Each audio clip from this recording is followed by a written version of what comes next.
we talked about 3.5% of all industrial minerals. But, and this is a major point for me, in that it's 3.5% of what? We're going to disrupt the county forest, which is on a sustained basis, produces a large amount of cash for the county itself, to run county government. Anywhere from $2.5 to $4.5, almost $5 million a year, depending on the price of timber. So I know that out in the public, not in the lease doesn't speak to any amount at all, not even $1 as a base amount. I know some people have said that the county's going to get $25,000 an acre. It's not in the lease. Some ORC has actually said royalty value to landowners ranges from $32,000 to $130,000 an acre, but they're unwilling to put any amount at all as a base amount per acre into the lease. Therefore, I propose that we put, judging by what we get for timber and our timber loss, we need about $30,000 an acre base for this portion of the lease.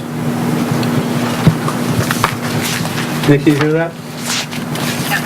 Okay. Henry A. Hickox. I live at 2165 Beach Loop Road, Bandon, Oregon. I'm a native Oregonian. I've lived in Coos County for 10 years. I am the general manager of Bandon Dunes Golf Resort, vice president Camper Sports. I want to thank the commissioners for this year of service. Congratulate Commissioner Jackson, or incoming Commissioner Jackson. And if I go back to my seat, I'm not trying to keep it. I just left my coat there, and I want to get it before I go. So anyway, most people are aware that we're a fairly significant employer. We have 455 people working for us right now, and that will swell with the upcoming season. We have, in the upcoming season, the opportunity to bring on board a significant number of caddies, and that number ranges up to 325. So, our employment base is somewhere around 900. We are a significant property taxpayer in the county. I believe we're number 1, 2, or 3. It depends on whether all the properties that Mr. Kaiser owns are put together, or whether you just look at Bandon Dunes, but we're one of the top property taxpayers. Hank? You already know that, right? No, just Bandon Dunes alone is $531,000 this current year. Just the Bandon Dunes property taxes. Just were that. Just not Bandon the other Dunes, holding. not the other properties, Right. for 500. Some people think we don't pay taxes. I just want you to know we do. And Mr. and Mrs. Kaiser have just given another $400,000. It's been in the paper to various charities in the community. There's no formula attached to this. They just do it. We didn't seek any financing or anything like that. Mr. Kaiser funded the resort out of his own pocket. It is a place that will continue to flourish, provided it's surrounded by the right environment.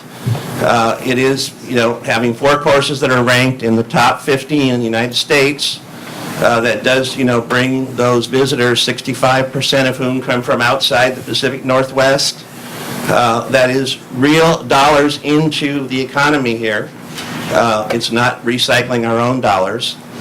And as a native Oregonian, and having managed Sun River, Salishan, having been on the Economic Development Commission, I currently serve on the Oregon Tourism Commission as a commissioner. It's probably one of the most successful economic development stories in our state. It's very important to us that we have tranquil surroundings. We've been quiet about the issues associated with ORC. We appreciate you coming to the state, the new employment that you'll create. We appreciate all the potential. We do, however, support the Bandland Woodlands Group. We have not always been vocal about that. We are now out of the closet, as it were, in support. We find that some of the things that we were told at the beginning are not consistent. The main thing is regarding the Shepherd site.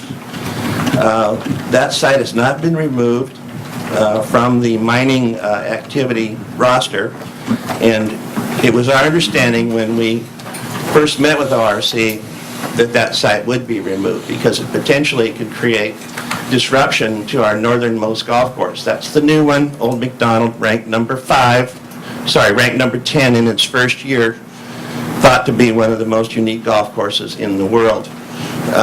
So anything that might be disruptive to that activity could potentially, reduce our activity, reduce jobs, reduce for both caddies and staff members, and so we get very concerned about that.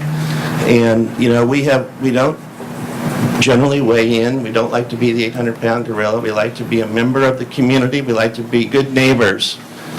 But when we see that there's potential, a threat to us, then we've got to act accordingly. So I encourage you to take more time. I recognize that 4 years is a long time. I think it took us 5 years to get our permits when we initially developed. Everyone had to go through the process. It didn't come easy for us. Good things take time. You're doing the proper diligence. Continue to do it. Please consider my testimony. Thank you very much.